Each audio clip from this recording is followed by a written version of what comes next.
Sustainability is kind of built into integral pieces of the business, and we have people dedicated to doing nothing but making sure that we are looking at sustainability efforts.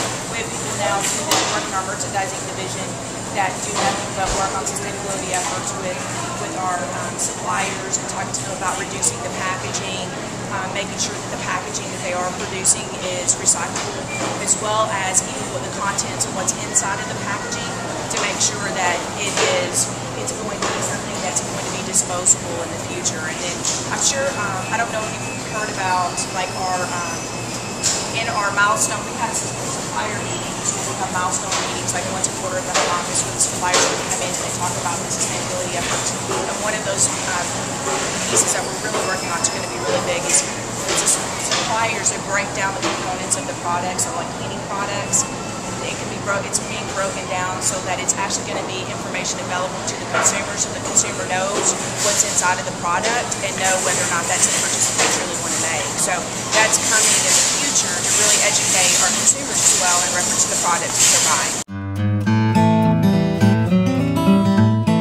Just amazing how many hangers that you see. You know, this department right here will do $2,000 in business with us. And so how many shirts that is and how many hangers that produces is a ton. So $7, that's a lot of shirts. Exactly. So you're talking about a lot of hangers that come out of this area right here, and then you multiply that by 5 other departments. You can imagine they get pickups all the time with that.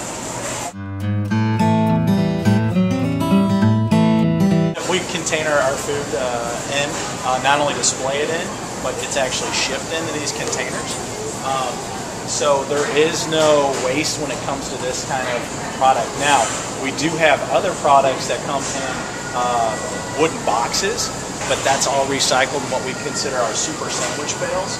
So they take that and actually put that into our baler, and that will be one of the items that when the baler picks it up, it goes to the facility and we separate it and used into different materials or recycling different things.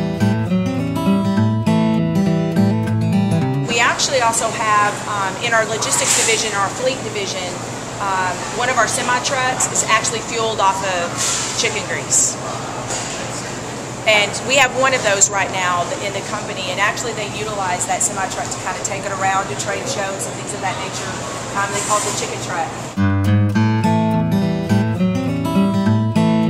Plastic bags. You throw it in this big bin here, basically, and your soda cans will go in there. Your bottles will go in there from the store. Like I said, the hangers, any of obviously the pharmacy bottles that don't have any privacy writing on them or anything like that will go in there, and they'll sit in there. And then we'll make a plastic. We call it a super sandwich bale because it has the cans, the bottles, the plastic, the hangers.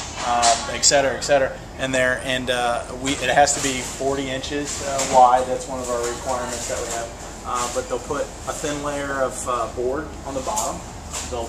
We've actually got another one over these in our other receiving, and it takes a full. I mean, this isn't even full enough to make a super sandwich bale. So you can imagine how much you can compact that down, and the other one's just as big as this, and we'll have to wait until they're overflowing, and then once they're overflowing we'll be able to make one super sandwich bale.